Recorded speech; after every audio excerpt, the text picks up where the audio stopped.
మా సోదరి కావ్య గారు ఎలక్షన్ ప్రచారంలో భాగంగా మా అన్న బాలినేని వాసన్న గారికి వాళ్ళ మామగారి ప్రచార కార్యక్రమంలో తిరుగుతున్నప్పుడు పాప మొదటి నుంచి కూడా గడప గడప తిరుగుతున్నప్పుడు మంచి రెస్పాన్స్ వస్తుంది.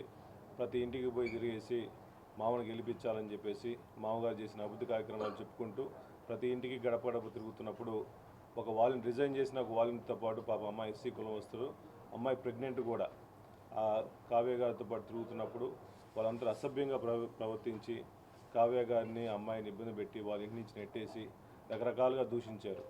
ముందు ఒక సభ్య సమాజంలో మహిళలను గౌరవించుకోవడం నేర్చుకోవాల్సిన అవసరం ఉంది.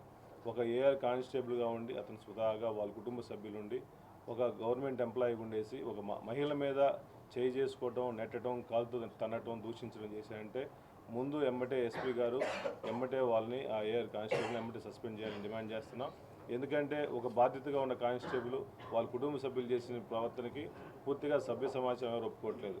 మేము వైఎస్ఆర్సీపీ తరఫున మేము సామాన్య కుటుంబంగా మా సోదరికి ఈ విధంగా అన్యాయం జరిగింది, ఎమ్మటే మేము డిమాండ్ చేస్తున్నాం. వైఎస్ఆర్సీపీ తరఫున వాళ్ళని అరెస్ట్ చేయాల్సిన అవసరం ఉంది. కాబట్టి అదేవిధంగా ఆ అమ్మాయికి ఎవరు ఎస్సీ కులస్తులైన అమ్మాయికి కూడా ప్రెగ్నెంట్ అయి ఉంది.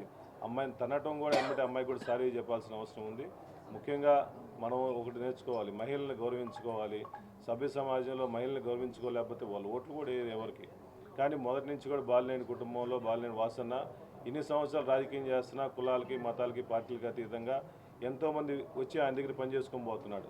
వాసన్న మొదటి నుంచి కూడా ఇబ్బంది పెట్టాలనుకుంటే ఈరోజు అసలు టీడీపీ వాళ్ళు ఎవరు ఈ కాన్స్టిట్యూన్సీలో తిరిగే వాళ్ళు కూడా కాదు. చాలామంది 99% టీడీపీ వాళ్ళు అందరూ వచ్చి వాసన లబ్ధి పొందారు. మళ్ళీ ఎలక్షన్ టైంకి వచ్చేళ్ళకి మళ్ళా ఒక సామాన్యురాలు ఒక కావ్య గారిని ఇబ్బంది పెడతానంటే నిజంగా చాలా బాధాకరంగా ఉంది. ఎవరు ఎలక్షన్ వాళ్ళు చేసుకోండి.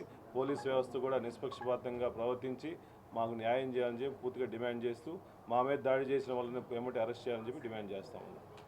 మేమందరం కావ్య గారికి మా సోదరికి ఇప్పుడు అండగా ఉంటామని చెప్పి హామీ ఇస్తున్నాం.